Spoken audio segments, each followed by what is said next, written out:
All right, welcome back. As these wildfires spread across Southern California, we know that many environmentalists right now are sounding the alarm. 180,000 people evacuated, several lives lost, hundreds of structures destroyed. But there's another statistic that's equally alarming. Exposure to wildfire smoke can increase your risk of heart attack by up to 70%. This isn't just about temporary discomfort from irritated eyes or a scratchy throat. The fine particulate matter in wildfire smoke can trigger serious cardiovascular events, respiratory distress, and even long-term health complications. In fact, a study found a 20% increase in medical visits for heart and lung problems in Baltimore during distant wildfires. The danger extends far beyond the visible flames. Let's explore why this smoke is so hazardous and what you can do to protect yourself. Now that we've covered the immediate dangers of the Los Angeles fires, let's focus on a less visible but equally serious threat: wildfire smoke. What's really in the smoke from these fires? It's not just wood smoke we're dealing with here. In urban areas like Los Angeles, wildfire smoke becomes a complex cocktail of chemicals. As the fire consumes not only vegetation but also structures and vehicles, it releases a hazardous mix of pollutants. This smoke contains particulate matter, carbon monoxide, nitrogen oxides, and volatile organic compounds. But that's not all. The burning of man-made materials introduces additional toxic substances like plastics, metals, and synthetic materials into the air. So how does this differ from typical air pollution? While both contain harmful components, wildfire smoke is often more concentrated and can travel much farther. It also contains a unique blend of chemicals that can be more toxic than everyday pollution. Recent research has shown that the particulate matter in wildfire smoke can be up to 10 times more harmful to human health than particulate matter from other sources, like vehicle emissions or industrial pollution. Let's talk about one of the most dangerous components of wildfire smoke: fine particulate matter, or PM2.5. These microscopic particles are less than 2.5 micrometers in diameter, about 30 times smaller than the width of a human hair. Their tiny size allows them to bypass our body's natural defenses and penetrate deep into our lungs. From there, they can enter our bloodstream, potentially causing inflammation and other health issues throughout our body. The health effects of wildfire smoke exposure can be both immediate and long-term. In the short term, you might experience irritation of the eyes, nose, and throat, coughing, and difficulty breathing. But the real concern lies in the potential long-term effects. Prolonged or repeated exposure to wildfire smoke has been linked to an increased risk of respiratory diseases, cardiovascular problems, and even certain types of cancer. A study published in the journal Nature Communications found that exposure to PM2.5 from wildfire smoke was associated with a 5 to 10% increase in respiratory hospitalizations. Another study in the New England Journal of Medicine showed that wildfire smoke exposure during pregnancy was linked to a higher risk of preterm birth. But the health risks don't stop there. Emerging research suggests that wildfire smoke exposure might also have neurological effects. A study published in The Lancet Planetary Health found a potential link between long-term exposure to fine particulate matter from wildfires and an increased risk of dementia in older adults. As we've explored the dangers of wildfire smoke, it's crucial to understand that not everyone is affected equally. Some individuals face significantly higher risks when exposed to these toxic fumes. So who exactly is most vulnerable and why? Let's start with children. Their developing lungs make them particularly susceptible to the harmful effects of wildfire smoke.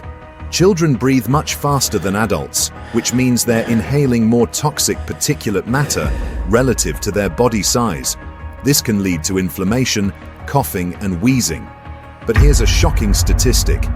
According to Dr. Lisa Patel, a clinical associate professor of pediatrics at Stanford Children's Health, wildfire smoke is approximately 10 times more toxic for children compared to air pollution from burning fossil fuels. This means that even brief exposure could have serious consequences for our youngest population.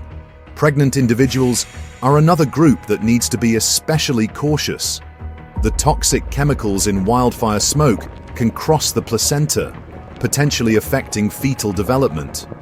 Research has linked exposure to wildfire smoke during pregnancy with increased risks of premature birth and low birth weight. These toxic chemicals have also been associated with maternal health complications, including hypertension and preeclampsia. In other words, pregnant individuals are facing a double threat: risks to their own health and to the health of their developing child.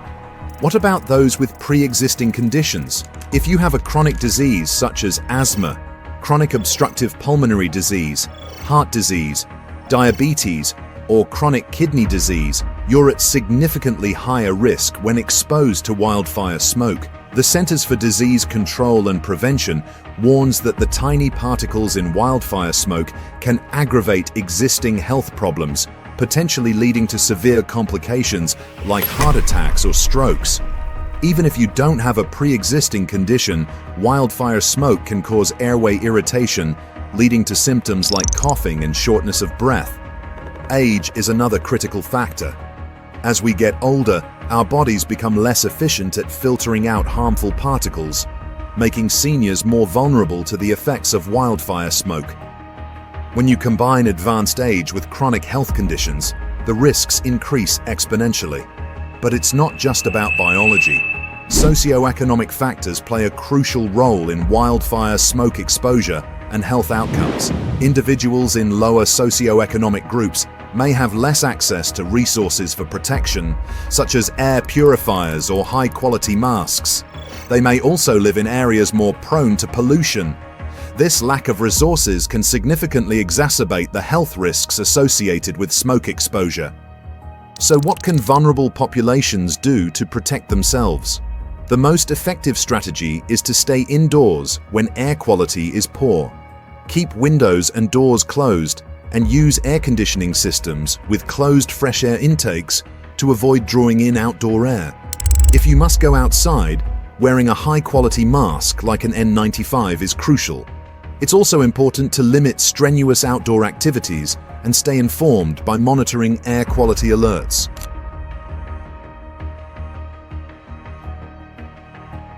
While staying indoors can protect vulnerable populations, what about those living hundreds of miles away from the fires?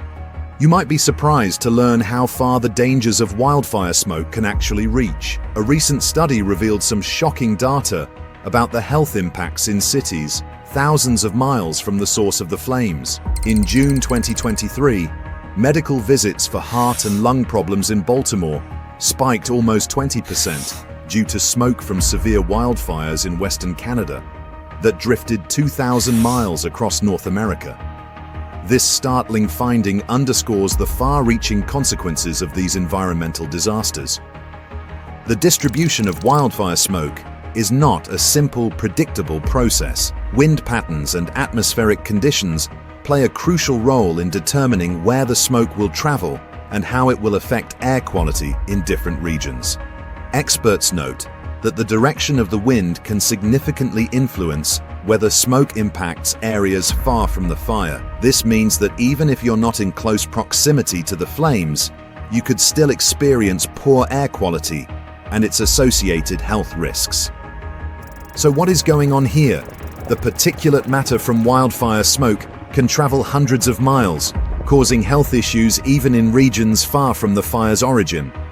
This long-distance travel of pollutants means that areas outside of California may also experience air quality issues as the smoke from the Los Angeles fires travels. In other words, the impact of these fires extends far beyond the immediate burn area, potentially affecting millions of people across multiple states. The economic consequences of such widespread smoke exposure can be significant. Poor air quality leads to increased healthcare costs due to higher rates of respiratory and cardiovascular issues. Additionally, there's a loss in productivity as affected individuals take sick days to recover from smoke-related illnesses. These financial impacts can ripple through communities and economies, even those far removed from the actual fire sites. it's important to consider the long-term environmental effects of repeated wildfire seasons. The accumulation of particulate matter from multiple wildfire events can lead to chronic air quality issues in affected regions. This persistent pollution can cause changes in local ecosystems, potentially altering plant and animal life in ways we're only beginning to understand. The compounding effects of year-after-year smoke exposure raise concerns about the long-term health of both the environment and the people living in these areas. Given the far-reaching impact of wildfire smoke, experts emphasize that even those living far from wildfires should remain vigilant about air quality alerts. The smoke can travel significant distances and impact health substantially, especially for vulnerable populations. Children and those with pre-existing conditions are particularly at risk, even if they're hundreds of miles away from the fire's origin. As we've seen, the Los Angeles fires present a complex threat that extends far beyond the immediate burn area. The danger isn't just in the flames, but in the invisible menace of wildfire smoke. Looking ahead, experts predict that future wildfire seasons will continue to pose significant public health risks due to climate change and urban development. These factors can exacerbate the effects of smoke on air quality, making it crucial for communities to prepare. So what can we do to protect ourselves and our loved ones? It's essential to stay informed about air quality conditions. Resources like the National Weather Service's Air Quality Index and AirNow allow you to check air quality by zip code, giving you real-time information on when to take protective measures. These tools are vital for understanding the invisible threat around us and making informed decisions about our health. Community preparedness is equally important. Having plans in place for air quality monitoring and public health responses can make a significant difference in mitigating the health impacts of wildfire smoke.